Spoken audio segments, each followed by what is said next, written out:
There we are. Hello, everybody, and welcome to yet another episode of Witches and Wine.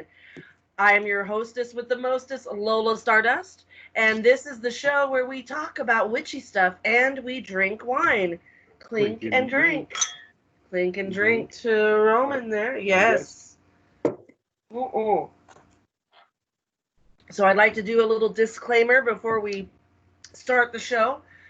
This show is called Witches and Wine. We partake in wine, and sometimes it makes us a little la la la la la, and we get a little happy and a little tipsy, and there have been some concerns that may not be the way people want to get their information.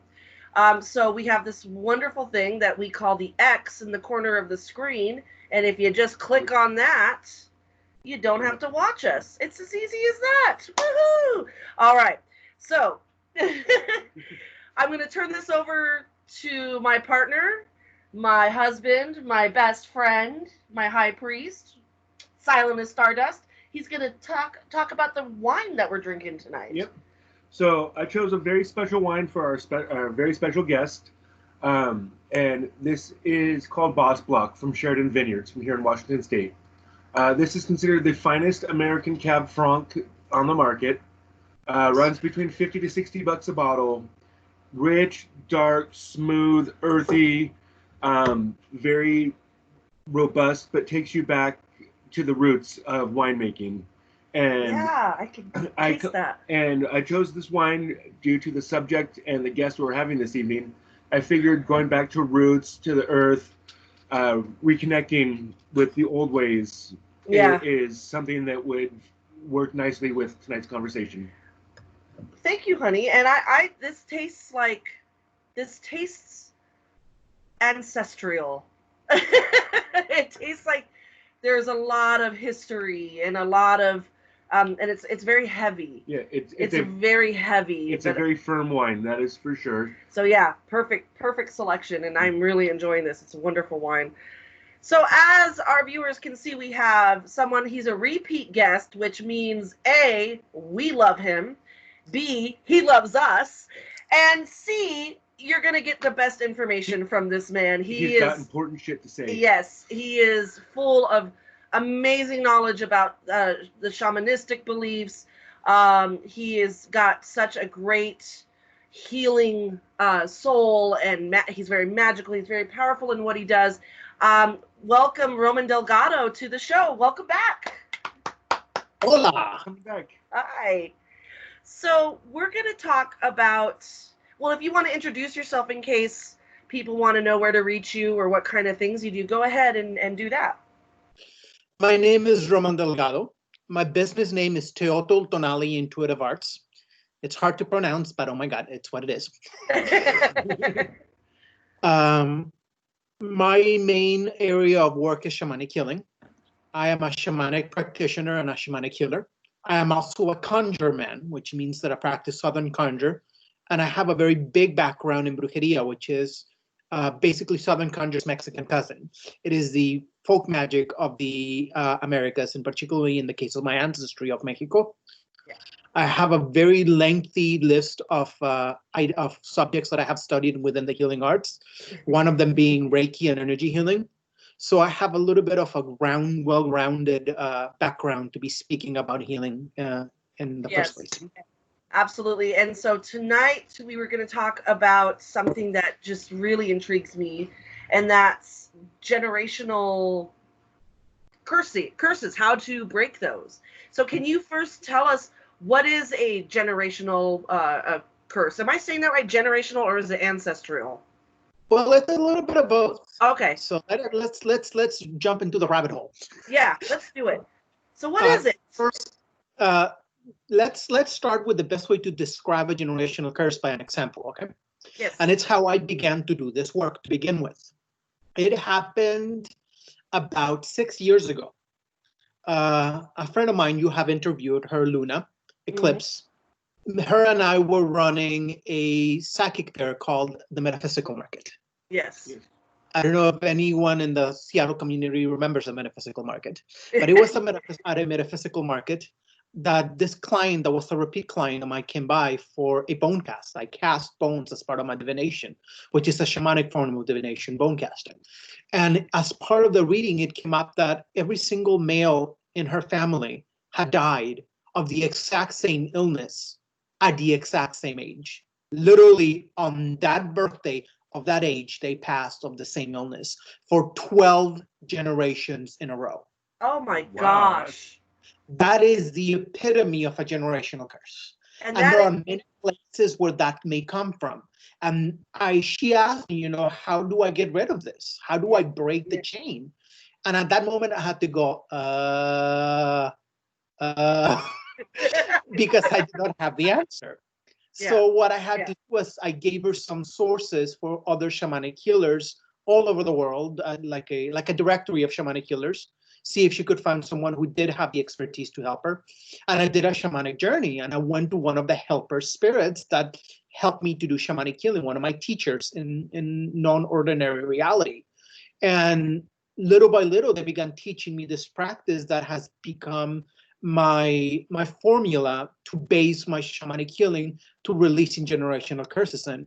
And it has grown beyond that. I began to use it for karmic healing. I began to use it to release the spirits of dead people who are stuck to the land because they are toxic and they grabbed onto the spirit of the land. So it's an expansive practice that I am just beginning to swim in the deep end of when I realized this, that I thought that I kind of had it handled, and I'm like, nope, just getting started. right, you're just scratching the surface. Why do people who do, is a generational curse? How does that happen to someone? Is that from a family member? Is that from something we did that pissed off some people of the land? Or give me some examples of how that happens. Okay. There are two situations that are the main culprits of a generational curse. Okay, the first one will be the most unlikely, that I've only seen it twice in my entire life, not just since I've been doing this work in my entire life. Yeah, and that be the booga booga booga, you're a toad curse. Okay, because if all witches out there witches out there will know that casting a proper curse is fucking hard. Oh, that's why a lot of shouldn't so easily. That's why we shouldn't play with that stuff unless we know what we're doing. My family in Mexico are world-renowned black magicians, and even they tell you not to mess with the heavy stuff unless you know what you're doing. Exactly. That is something that can potentially be passed down the generations. Yeah. I've been unraveling one of my own generational patterns from my mother's side of the family, that according to the ancestors and the spirits that I work with was a curse. Mm-hmm. That's one of the two situations that I've seen them in. The other one was from a client, so I can't speak about that due to the client privilege. I have to give them their privacy. But it is possible for someone to do that, to literally cast a curse willingly at someone so powerful that it affects not only them, but their family line. Yeah. Now, the second one that is more prevalent, and I'm going to talk about other little subgenres, is the energy of what in Conjurer we call cross conditions. Okay. Cross conditions in Conjurer, the best way to describe them, I was casting bones. I was using chicken bones this time for a client of mine. And I cast the bones into the mat where I was casting, and they landed all over on top of each other, everywhere, all over on top of each other. And they formed crosses. And I kept getting the energy off of them and unraveling the psychic energy and telling her about the crosses she carried, about how she was crossed. And then she looks at me and she goes, "Yes, Roman, those are the crosses that I bear." That is the most accurate way in my perspective. Other conjure men and conjure women will have different things to say about cross conditions. Yeah. But cross conditions are the crosses we bear either on our own behalf because they're our issues, or on behalf of others because either they gave it to us, that they could be a booga booga, you're a toad person, or it could be the I am dumping my energy and my issues and my crap on you because you listen. It could be the energy of us feeling empaths, saying, "Oh my God, I want to help you. You're so hurt," that we take on their illness. All of those can become issues that we do not fully release when we pass on, that Yeah. we embodied not only in life, but in death. And when we Yeah. do not allow ourselves to release those energies out of our bodies when we are no longer in body, we're Yeah. going to be stuck in this plane of existence, not able to find peace in the other side. Yep. So when that happens, we begin to attach ourselves not only to our future generations, but to anyone who may have the energy to help us. Yeah. But if you ever have been in a house where you live with 3-4 people or more, like a family house, okay? Yeah. And somebody gets a cold, what happens? Just He gets a everybody. cold, and then the other person gets Yeah. a cold, and he gets better. And you there the entire cold season, passing that cold around until Yeah. everybody's at the same time and everybody releases it. That is very similar to the energy of a generational curse. Why? Okay. Because it is the very essence of that deceased loved one who may have lived 20, 30, 40, even 100 years ago, who is simply trying to connect with the living for help, but because they are ill with their own issues, they are perpetuating them on Yeah. future generations. And That is why generational curses are a form of ancestral healing. and it's those things you have to break the cycle sometimes, and I feel that generational curses can also be something that is passed on on like some of our hang-ups that we have. I know that when I start to dive into my family and their family and how they've treated certain things, it explains so much why I carry that burden, or I carry that hang-up with me, because we've passed it on and we have just taken it. Like, for example, certain behaviors that we do when it comes to talking about intimacy in my family, nobody can talk about it. No one can, and it's not just, oh, I'm embarrassed. It's almost like an illness that's been passed on from grandparents to my mother to, it's gone on. Mm-hmm. It's like learned behaviors. I feel some of those could be a generational curse, and maybe have to be approached on the way that you might approach it, rather than going to a psychologist and saying, hey, my parents fucked me up, can you cure me? Well, I just had a question before we get off. You were going to ask something? You were commenting how it can come from others. Would some of that be the concept of being a victim of psychic vampirism? It could be. It could be. It could be the damage that was done began the illness. When psychic vampires attach themselves to someone, they not only suck the energy out of you.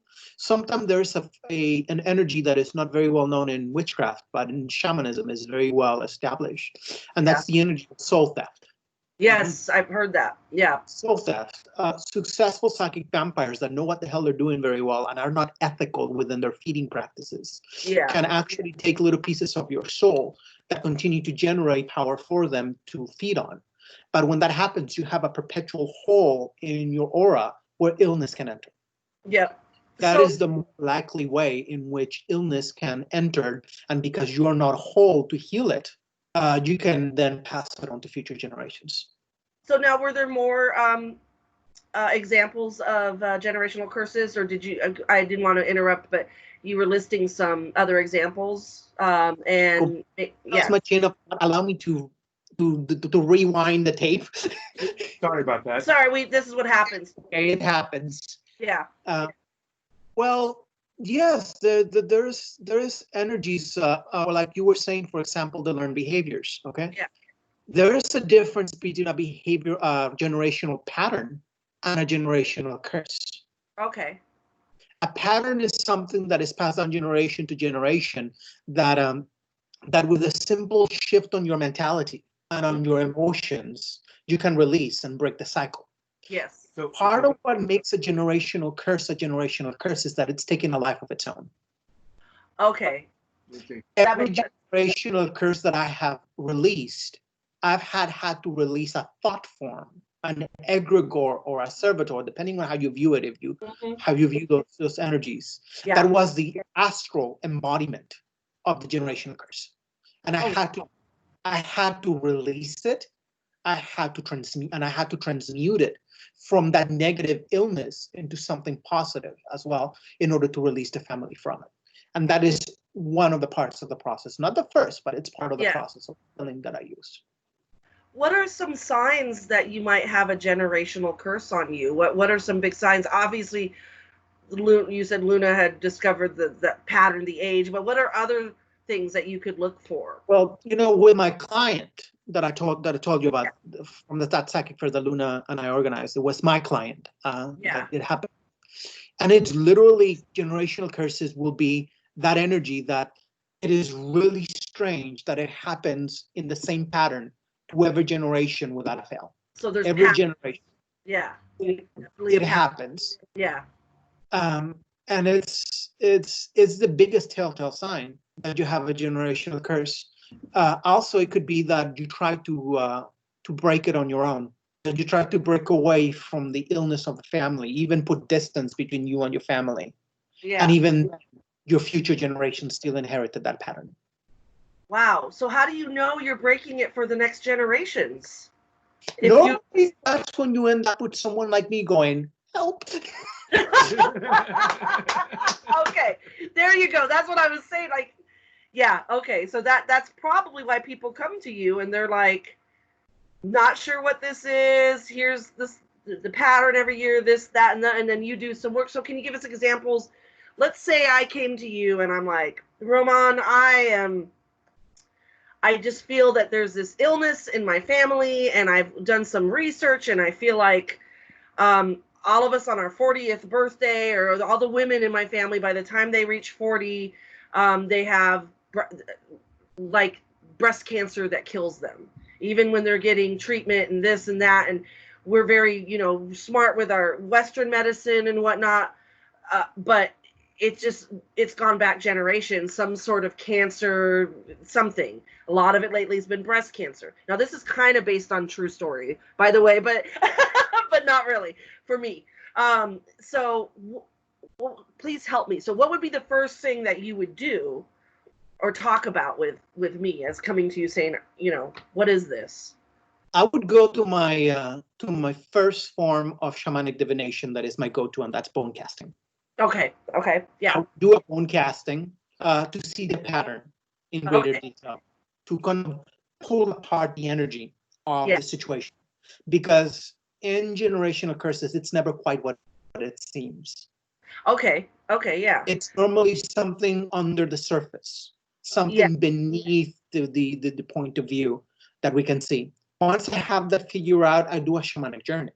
I take my rattle or my drum if I have a drum with me, but normally it's my rattle because they're easier to carry. Yeah. And I like the sound of the rattles too. I love that sound. Rattle, and I beat my rattle at a very specific rhythmic type of beat that puts me in a trance. I exit my body and I ask my teachers and my helpers, is this what's going on? What's going on? Tell me what is really going on. And if I'm correct, what can I do about it? And they tell me. And then they go to show me where within known ordinary reality, what witches would call the spirit world, the spirit of this deceased loved one who began this pattern is nesting. Where are they stuck? Because, that's part of the issue. Yeah. Another part of the issue would be unraveling. Most people don't realize that when it comes to generational curses, it's a weave within the web of weird, within the web of life. Yep. Generational curses are woven into the web as illness. If you look into the web of life of somebody with a generational curse, and you see the curse in the web, it would look like knots that are tying together everyone who's involved in the curse. Together, they're stuck. It's almost like they are stuck together. They're bound together by the curse. I like how you used the word earlier. I know this, but I love the word nesting. That would give me a big visual. But also, this sounds like my husband works with runes and casts runes. Is that could runes help find something like that? Like throwing the bones, would that help too? Runes would definitely help. Mostly because rune casting is part of the legacy of Nordic shamanism. Mm-hmm. Yeah. And this practice of ancestral healing, of healing generational curses as a form of ancestral healing, is a shamanic practice. Yeah, absolutely. So you would go to your guides, your teachers, and they would tell you, yes, this is a generational curse in this person, which we're using me as an example. So you would be, what would your next step be with me? What would you be? Is it almost like that when you're saying the bindings? Is it almost looking like at a convergence of ley lines? No, No, it okay. is like looking at an attempt of a 2-year-old at knitting. Okay. Ah! There's So going why to did be it? like knots everywhere, and the yarn's going to be all over the place when it should look very clean and lovely woven like a tapestry. Instead, it's a mess. So again, so you talk to your guides, your teachers, and whatnot, and then you're like, okay, yeah, they tell me they are verifying and clarifying that Lola has a generational curse on her. So what would be your next step if you can share that? What would you do? Unraveling all of Okay. those knots. Okay, and how do you? Unraveling all the knots and making sure that the people who have been bound together by that generational curse are no longer bound together. They are free to either stay in relationship in a healthy way or leave. Okay, and is that, how do you do that? Can you share what an example of unraveling would be? It's impossible to understand unless you have experienced it. Okay, got I it. do it with my rattle. Okay, that's one thing I'm willing to share.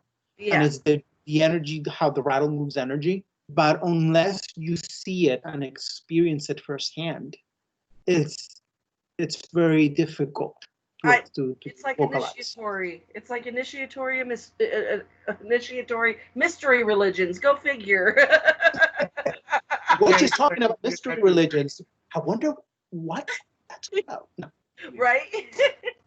So, is this something that you feel maybe, I know I don't want to get too hung up on what's going on in the world right now because it's all over the place, but I think a lot of us, especially empaths and stuff, we're feeling a lot right now that's going on.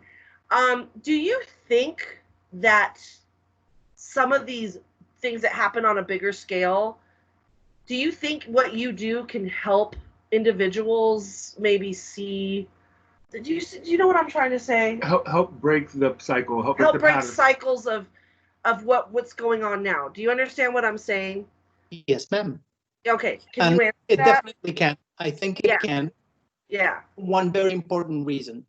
What is going on right now in the world, in Western culture, is the unraveling of a generational curse at a global scale. It is karmic healing. What has happened is that the illness of hatred and racism has been passed on so many times from generation to generation to generation that it has transcended the energy of generational curses and has become a karmic pattern within the web of life and within the tapestry that is Western culture.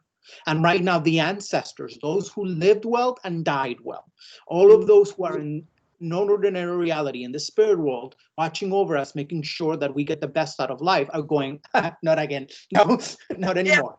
Yeah.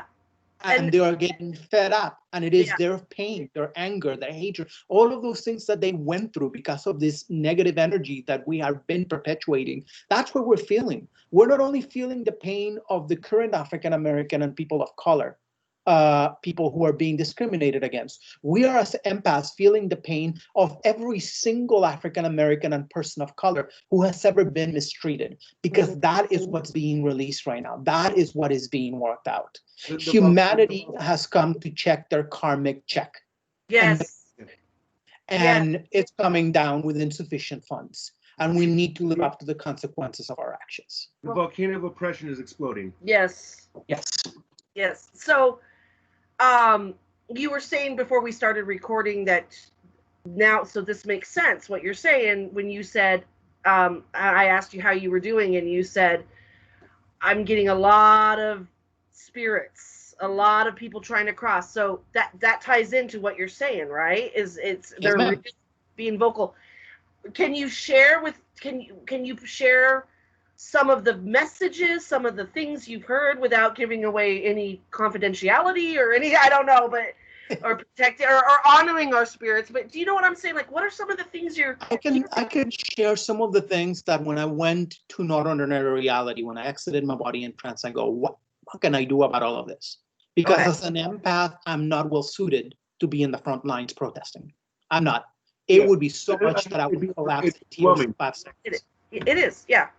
I would not be the strong one with the sign screaming. I would be the one curled up in the little corner going, too much, too much, too much. So it's not me. Yep. So there are 2 things in 2 separate journeys that got passed down to me from one of my teachers. And one of them was every day when you are out walking, it could be that you're out walking your pet in the back. It could be that you're out to the car to get groceries. Stop by a tree. Put your hands on the tree and give it healing energy. If you know Reiki, use Reiki. If you use therapeutic touch, whatever your version of healing energy is, give it healing energy. Yeah. And once you feel that connection, that you on that tree are merged in spirit, ask it that it carries your prayers to Mother Earth and to Father Sky, and pray that all the people that are oppressed have justice, that all who are lacking have enough, and everyone who has power uses it with responsibility and love. That right there, what you just said, that last part, we forget that, don't we? That we can ask those people to make, because there are people that want to do good, and I feel that they might be like, I got to do what my boss says, or I got to do what, but they can, they can say, what is your gut telling you? There are always ways to affect things. There's a way to affect things, and it comes from all different groups and all of us. And so I really like that. I appreciate that. If you would like to help dismantle the generational curse that is racism in Western culture and hatred, one of the things that I was told in Shamanic Journey a couple of days ago is simple, and that's prayer. Every morning and every evening, pray that all spirits are at rest and that the ancestors have justice. Oh, I love that. Every morning to start your day, and then before you go to bed. That's what I was told to give to the masses. That they don't know what to do spiritually, that they feel that I can only do a tiny little bit of the time because it's overwhelming. Well, those 2 practices alone can be incredibly powerful. There are ways to pray which carry more power that spiritual people all over the world have. Witches have their own, shamans have their own, every religion has their own. So connect with what is significant to you. Whatever your spiritual practice that to you is sacred tells you, this is how I was taught to pray. Yeah. But use those 2 practices as a beginning, as a foundation to build upon, to begin to dismantle this karmic energy, this karmic monster that is hatred and racism. It would be nice to have a, and my mind is thinking, big things right now because, well, wine is good and this is a great talk, and clink and drink to this. I mean, this is amazing. I feel like you're sitting in my living room and we're just having a really awesome talk, and that's the whole point of the show. But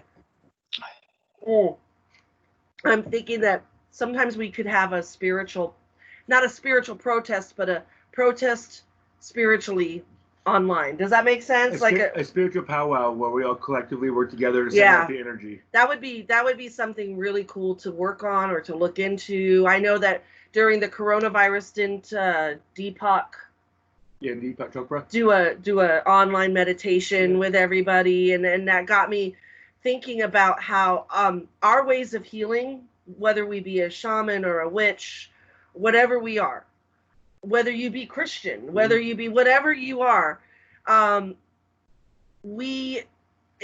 time has come for that. The time has come for, we got to heal ourselves and others from a really deep spiritual level.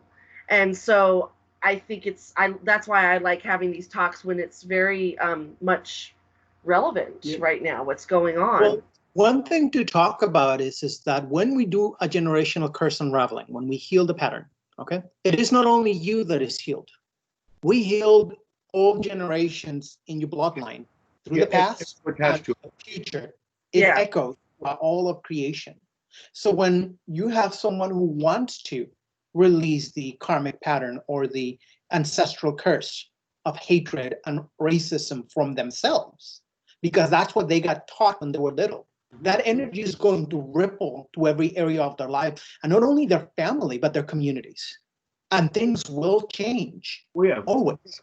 I have clients who come back to me 2-3 times for an ancestral healing because after the first one, their family members just went 360 on them, and they did something healthy for once. And they go, it's not like them at all to do this healthy thing. And the healing began little by little. Other people began to heal. So one important thing to know is that if you are overwhelmed by the weight of the world's issues, you don't have to heal the entire world. All you have to do is heal yourself. And that will be enough to echo like little tuning forks around the world. People resonate with your pattern. Yes. And it is. And we talk about the web again. If I'm healing on this side and I'm flicking that web, it's going to vibrate. And that energy is going to, and I love that you're saying that, because that has been such a huge part of what I'm trying to promote, and trying to come from that place of healing and light. And, the anger is warranted. I totally understand it, and I don't downplay the anger. I get the anger. But we got to also fight for peace and love and understanding too, because and that's got to start from here. It's got to start from here. The anger is not for everybody. The anger is definitely for our warriors. Our warrior energy out there in the front lines trying to create change in the physical world. Absolutely. The ones that are trying to do that anger can fuel them. It can be their battle power and what fuels their fire about. It's their shield and their sword. Yeah. And then that's, I posted on Facebook, I love all you that are on the front lines fighting the good fight.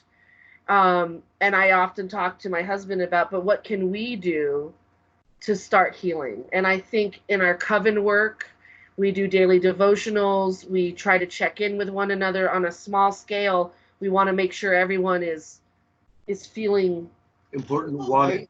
I touched a candle in my altar to Santa Muerte, and every day that I light it, I say that prayer. I pray that all that are oppressed have justice, all that are lacking have and all who have power use it responsibly and with love. It's about halfway done right now. So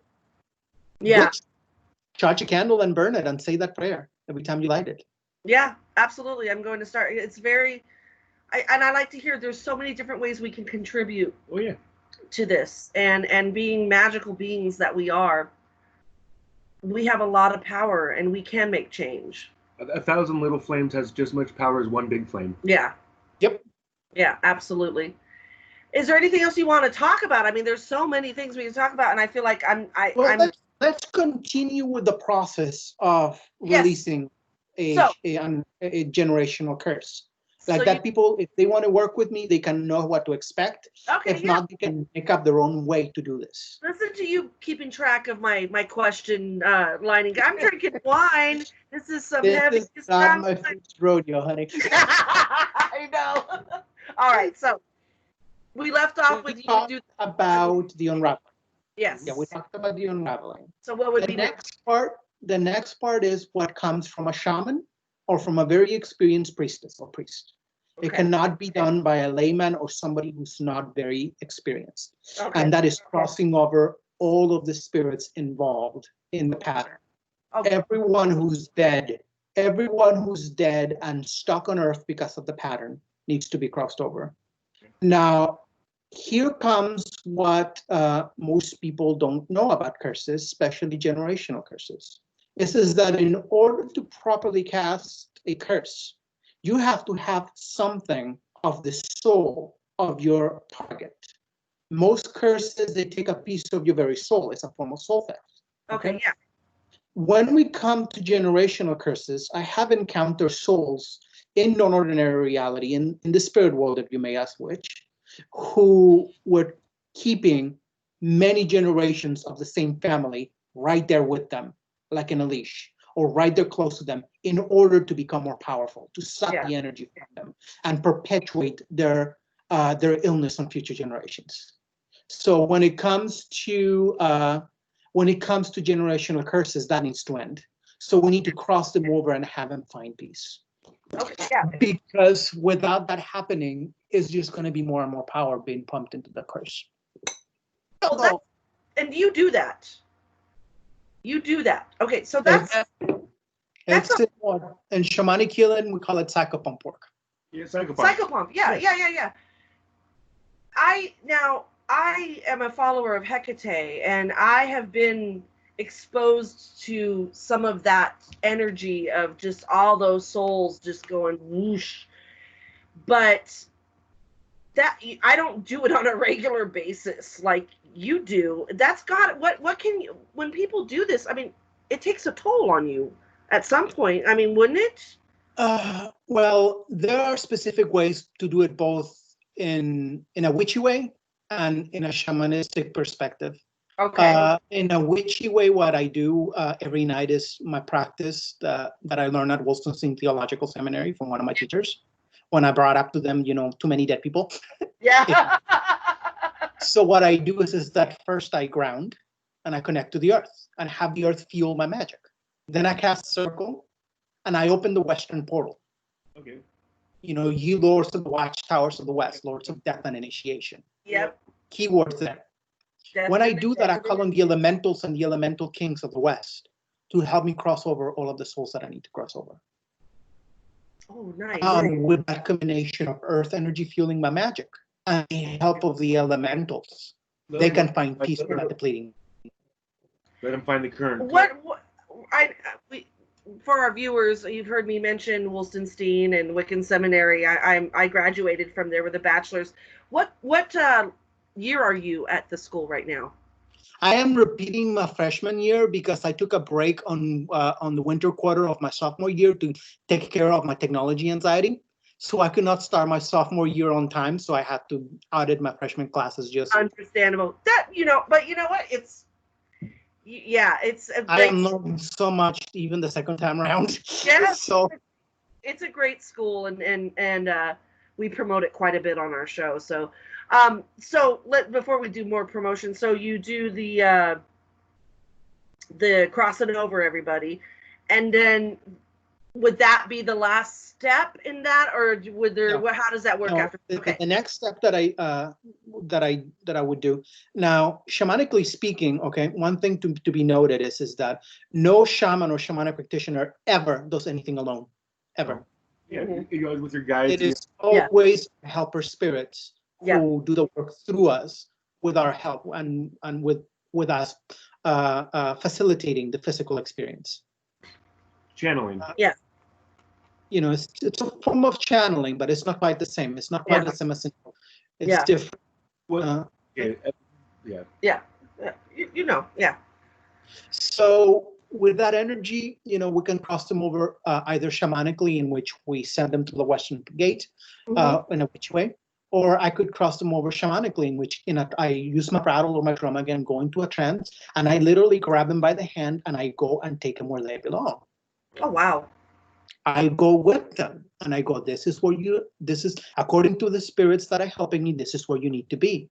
Yeah. And normally they agree and they stay, and we cut their connections to the living world that are no longer needed, and we leave them in charge in the care of the spirits of that realm to process their life and do whatever they need to do to be in a better place. So like a Summerlands kind of.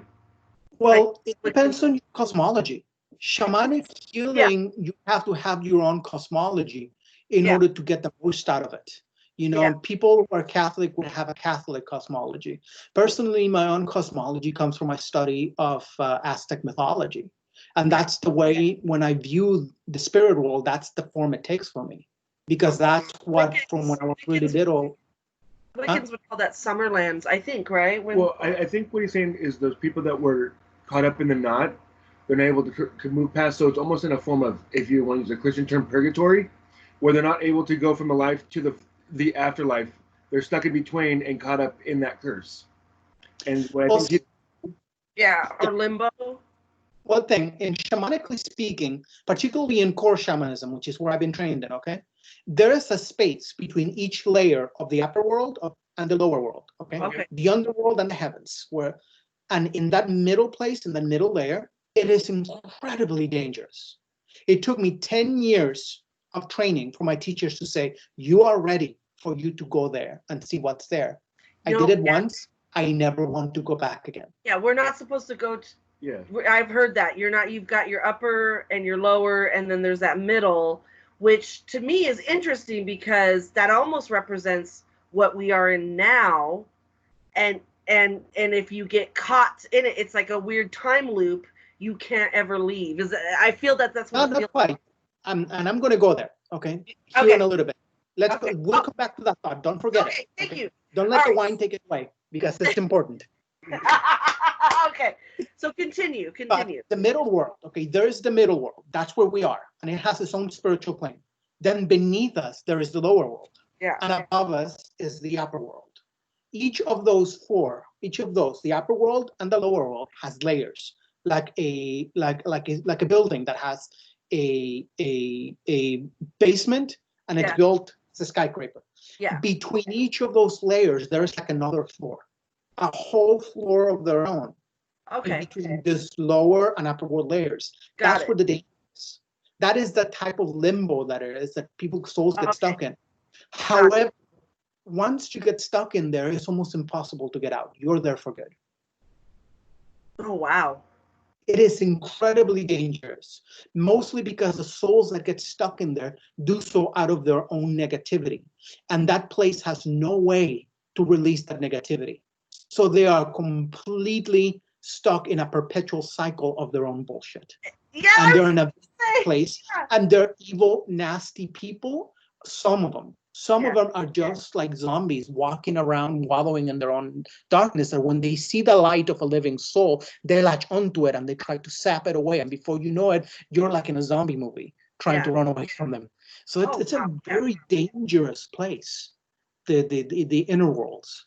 And any shamanic people who are ready to try to shamanic journey again, as a practitioner, I've been doing this for over a decade now. I tell you firsthand that the last thing you want to go is go there, because no power can be found there, only danger. If you're searching for shamanic power to do your work, look to the upper world, look to the lower world, but don't look at the layers in between the spaces. Got it. Because you will not find power there, you will only find your demise. Wow.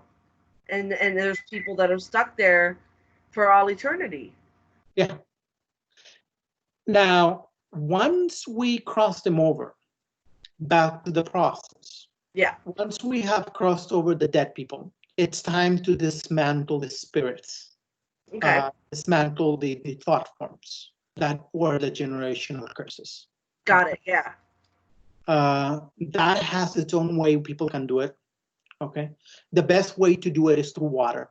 Water washes away negativities, particularly salt water, bodies of water. Yeah. That is a whole battle of its own that unless you see me do it, you will not understand it too. Yeah. But the final step would be to do a soul retrieval. Okay. Because in order for a curse to be properly cast, be it by a living person or a dead person or both, they have to have that piece of you with them to manipulate. The part that was taken has to be returned. Yeah. Precisely. Yeah. Now, going back to what you were talking about in a moment ago, about being in that perpetual cycle. Yes. Okay? That perpetual cycle that people speak about is a form of soul loss, which is post-traumatic stress disorder, actually. PTSD is soul loss. Yeah. I've been lived with PTSD for close to 20 years now. I have no problem saying that. Being a shamanic healer, both, I have no saying that. No problem saying that. It's because our souls are stuck in that moment of trauma, reliving it over and over again in the spirit world, in ordinary reality, that we cannot move beyond that trauma because it's still being lived by us. We just don't fully know it. Yep. So when we have that energy connected to a spirit of the dead, someone who is toxic, we have that toxicity in a loop repeating itself over and over and over again. Wow. So Yeah, that's why that we makes cross so much them over sense. like that. They cannot affect us anymore. We cut the cord that connects them to us, and we bring back the soul piece. Mm.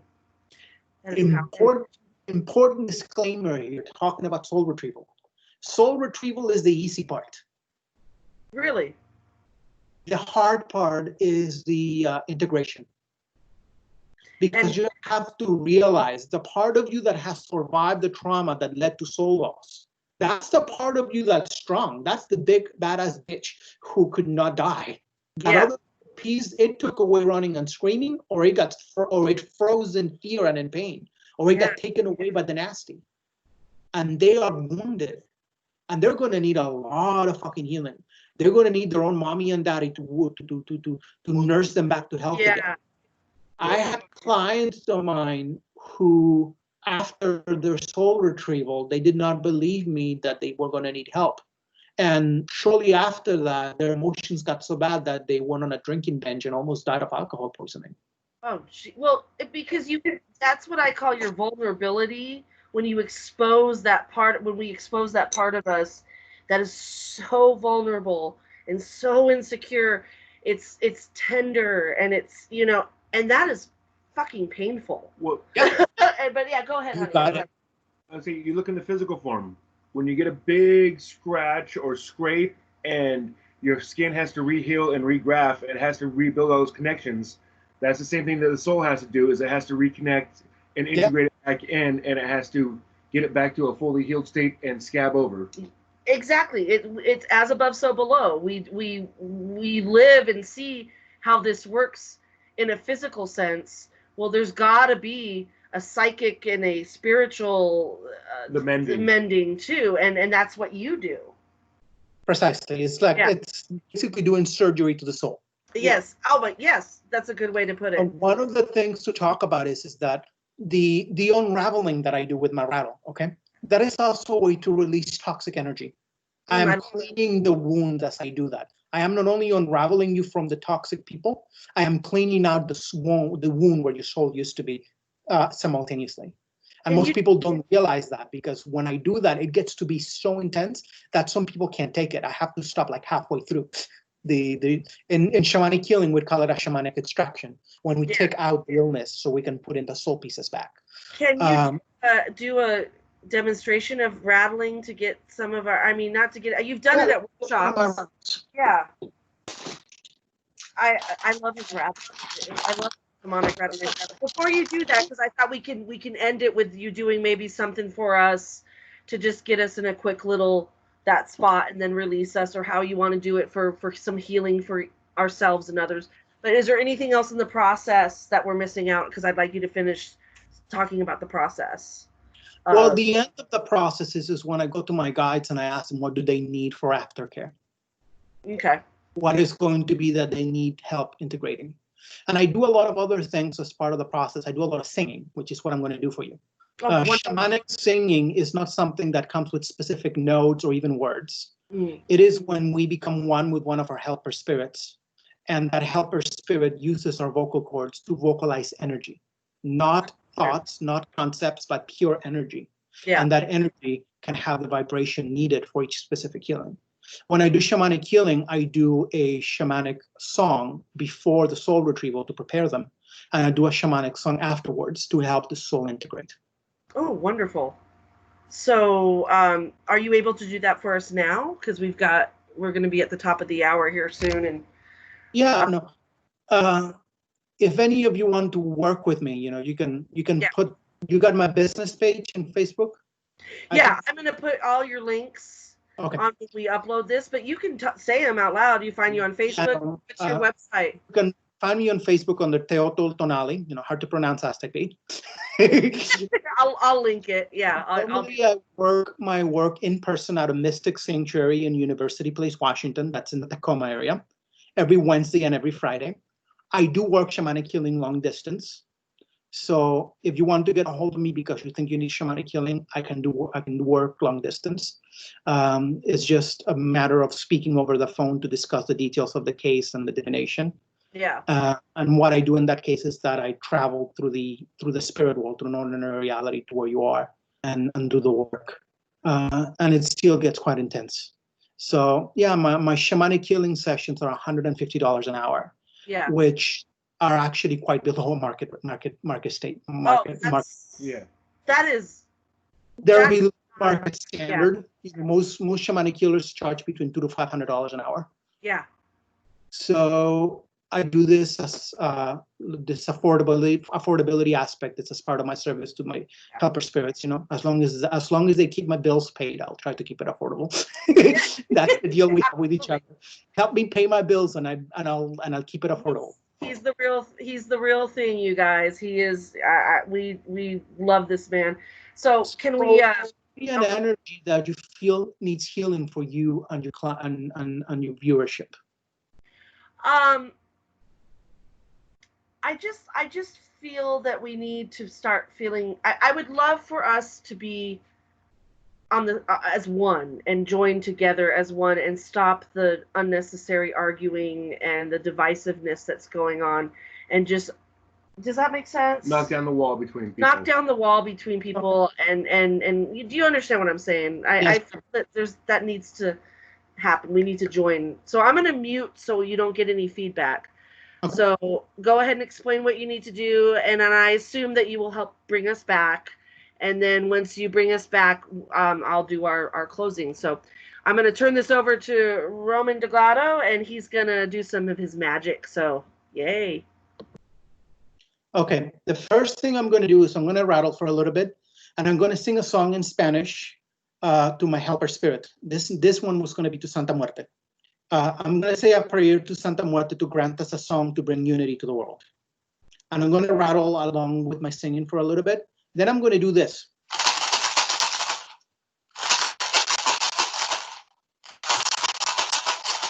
Those beats in 3 in a row are going to be your sign that you need to come back.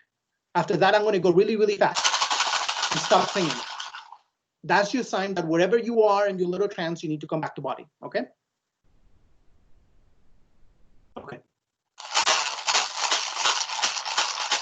Abuela, niña blanca, abuela. Niña blanca, abuela. Niña blanca, abuela. Holy Mother of Tears, Niña Blanca, Lady of the White Robe, to you I pray today. Grant me a shamanic song to sing to all of the viewership of Witches and Wine, to knock down the barriers that divide humanity, so we're all as one, as children of divine. God or Goddess, however we view divinity matters not, that we become one as a human race, as brothers, as sisters of the divine energy. Oe, oe, oe. Whoa, yeah. Whoa, yeah. Oh, yeah. Whoa, yeah. Whoa, yeah. Oh, yeah. Oh, yeah. Oh, yeah. Whoa, yeah. Whoa, yeah. Oh, yeah. Oh, yeah.